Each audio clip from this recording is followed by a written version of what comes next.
Gaza के अस्पताल पर हमले को लेकर पीएम मोदी का ट्वीट भी सामने आया है। अस्पताल में हमले से गहरा सदमा पहुंचा है। मुतासरीन के लिए अफसोस का इजहार किया है। वजीर आजम नरेंद्र मोदी ने वाज़ेह रहे कि गाजा के सिटी अस्पताल पर आज अटैक किया गया है और इस हमले में 500 से ज्यादा लोगों की मौत हो चुकी है। और अब इस हमले को लेकर वजीर आजम नरेंद्र मोदी ने ट्वीट किया है। अस्पताल में हमले से गहरा सदमा लगा है, ये उन्होंने अपने ट्वीट में बात कही है। इसके साथ ही मुतासरीन के लिए उन्होंने अफसोस का भी इजहार किया है।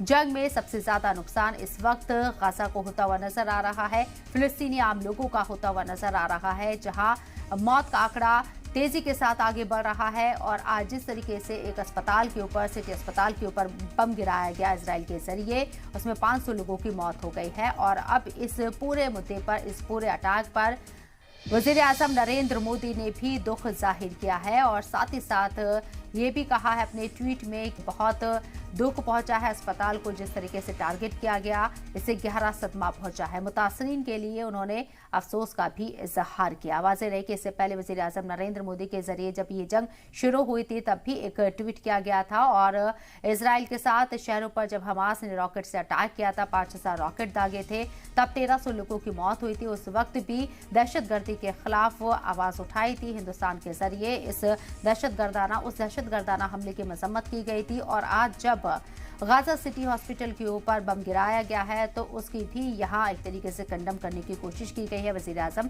नरेंद्र मोदी के जरिए, जिसमें उन्होंने अपने ट्वीट में लिखा है कि अस्पताल में हमले से गहरा सदमा पहुंचा है। मुतासरीन के लिए अफसोस का इजहार भी उन्होंने किया है।